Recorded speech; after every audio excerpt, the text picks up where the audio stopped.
আসসালামু আলাইকুম, সবাই কেমন আছেন? তো আশা করছি সবাই খুব ভালো আছেন। তো আমরা আল্লাহর রহমতে ভালোই আছি।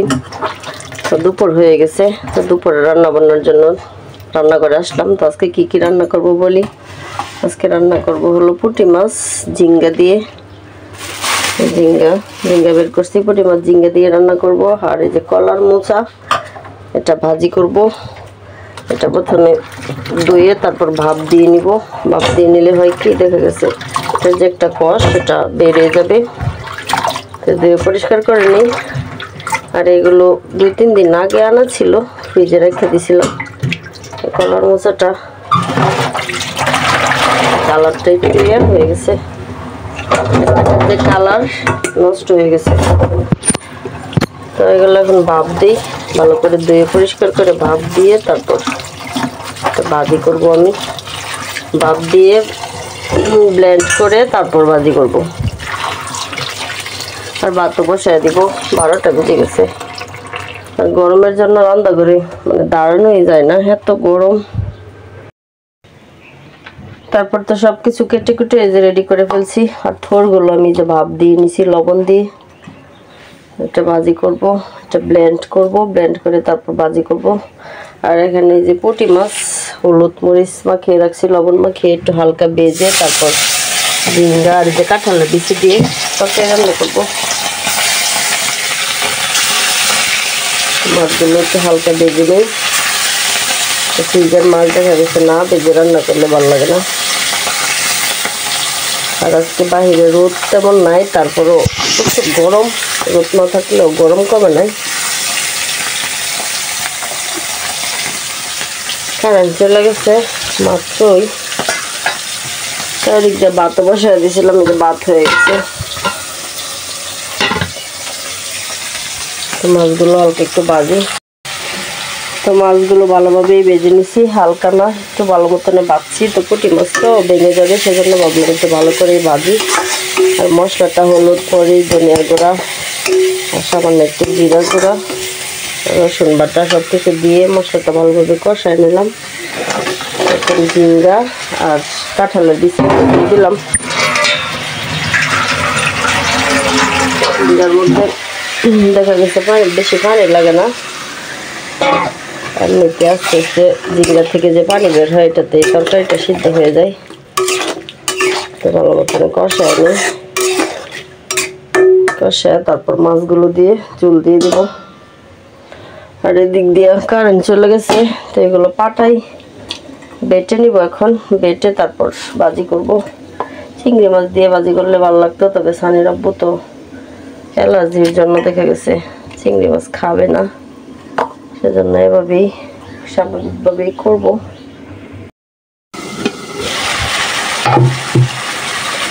এই সবজিটা ভালোভাবে কষায় নিছি, ঝিঙ্গা আর এই যে কাঁঠালের বিচিটা। ঝোলের জন্য পানি দিয়ে দিলাম।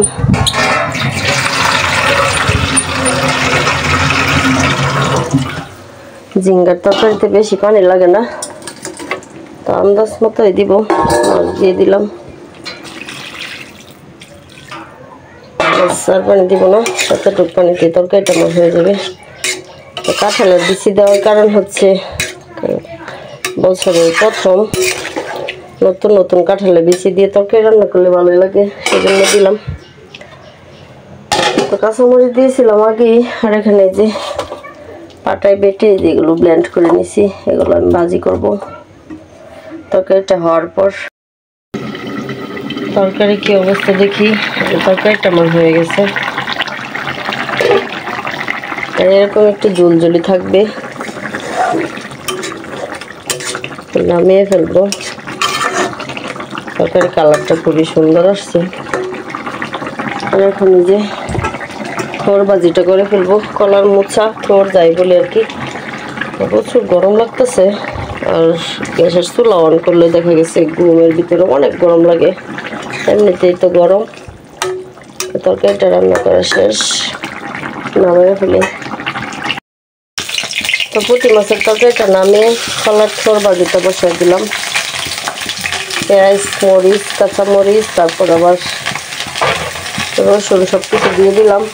আর এখানে মাংসের মধ্যে যা যা মশলা লাগবে সব দিব। এখানে আদা বাটা রাখছি, রসুন বাটা, তারপর জিরা বাটা, এলাচ, দারচিনি, একটা লং, সব মশলাই দিব অল্প অল্প করে।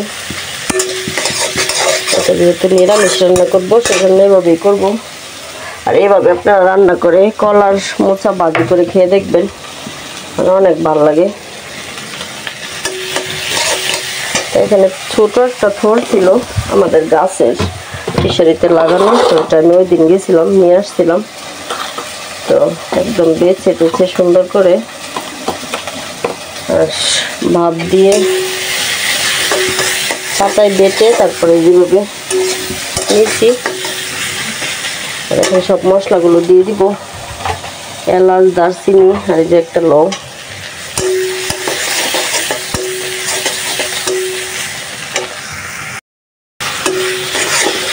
এখানে মাংসের মধ্যে যে সব মশলা দেওয়া হয় সব মশলা দেওয়া হয়ে গেছে, হলুদ, মরিচ, ধনিয়া গুঁড়ো, আদা বাটা, রসুন বাটা, জিরা বাটা, এলাচ, দারচিনি, গরম মশলা যা যা লাগে সব কিছু দিলাম। আর মশলাটা ভালোভাবে কষায় নিলাম। এখন থোড়টা দিয়ে দিব। এটা আমি বেশি মিহি করি নাই, এত বেশি মিহি করার দরকার নাই, মানে এক বাটা দিলেই হবে। এখানে যেরকম দেখতেছেন আন্দাজ মতো বাটবেন, এখানে আর কোনো পানি লাগবে না। আস্তে আস্তে সুন্দর মতনে ভাজা ভাজা করে নেব মশলার সাথে।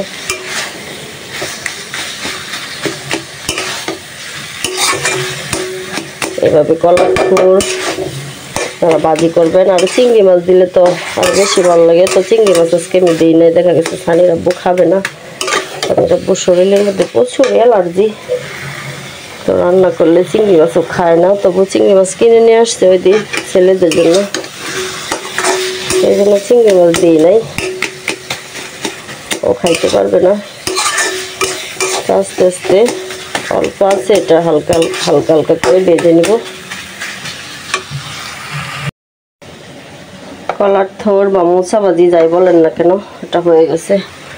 এখানে গতকালকের পুঁই শাকের তরকারি ছিল, শোল মাছ দিয়ে রান্না করছিলাম, এটা গরম করে নিতেছি। রান্নাঘর থেকে বিদায়, সব কাজ টাজ করে ফেলছি, এখন শুধু গরম উঠবো, গোসল করবো। প্রচুর গরম লাগতেছে, কারেন্ট চলে আসছে। এখন পানি মানে নতুন করে পানি উঠাইয়া তারপর গোসল করবো, পানিও গরম হয়ে গেছে ট্যাঙ্কির। তো রান্না বান্না শেষ করে ফেলছি, তো এখন ভাবলাম একটু হাতের সেমাই রান্না করি, বসায় দিলাম। এখন নারকেল দিয়ে দিই, তো দুধ একটু পরে দিব, গুঁড়া দুধ দিয়ে রান্না করব। তো এই সময়টা দেখা গেছে একটু মানে লসলসাল থাকলেই ভালো লাগে, পরে শুকায় ফেললে ভালো লাগে না। তো পানির পরিমাণটা একটু বেশি দিছি।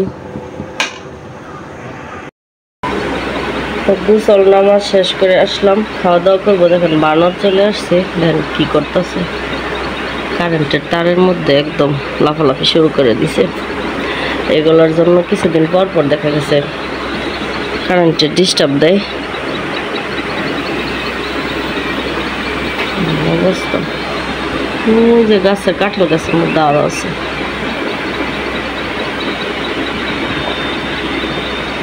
আজকে মানে রোদেরও তেমন একটা তাপ নাই, আকাশে অনেক মেঘ করছে, বৃষ্টি আসবে।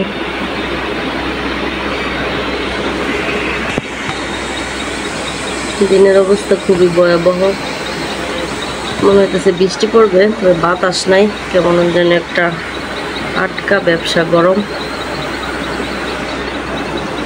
বানরে আরেকবারের কাপড় টাপড় সব চিরা বিরা ফালা দিছে। দেখেন কি অত্যাচার যে করে, এগুলার জ্বালা আসলে শান্তি পাওয়া যায় না। যেটা একটু রোদ কমছে, তো দুপুরবেলায় যে দেখেন চলে আসছে। তো কাজটা শেষ করছি, গোসল করছি, নামাজ পড়ছি, এখনো খাই নাই, খাবো। দুপুরে খেতে বসবো, সানির আব্বু খেয়ে শুয়ে আছে। তো আমি কাজটা আর কিছু কাপড় টাপড় ছাদে নাড়ছিলাম, এগুলো নিয়ে আসছি, খাইতে বসবো। দুপুরে খাবার খেতে বসছি, যে কলার মোচা ভাজি আর কাঁঠালের তরকারি ছিল ফ্রিজে, তো এটা বের করে গরম করছি। কাঁঠালের তরকারি আমার ভীষণ ভালো লাগে খেতে, তো বক্সে ভরে অল্প করে রেখে দিয়েছিলাম। বেলা অনেক হয়ে গেছে। বিসমিল্লাহ।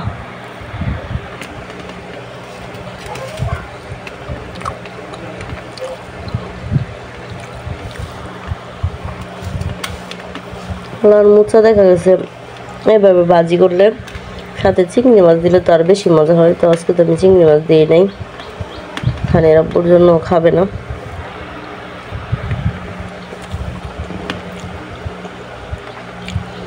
তারপরে অনেক মজা হয়েছে।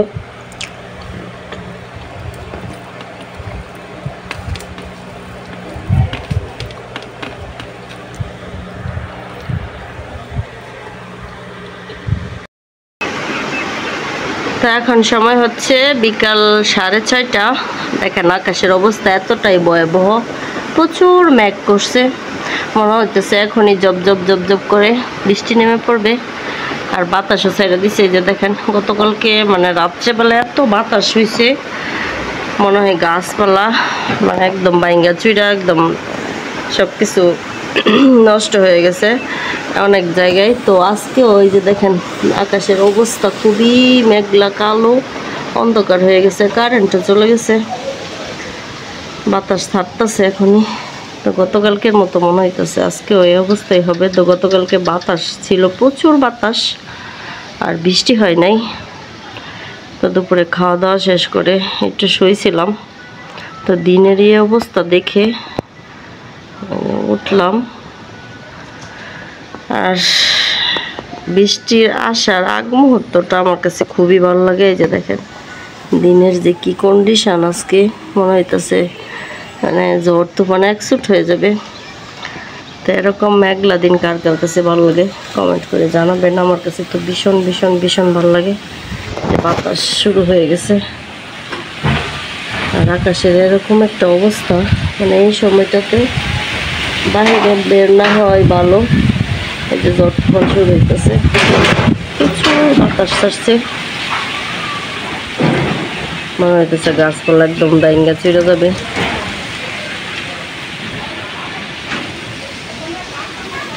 তো আজকের মতো এই পর্যন্তই, ভিডিওটা শেষ করে দিব। সবাই ভালো থাকবেন, আল্লাহ হাফেজ।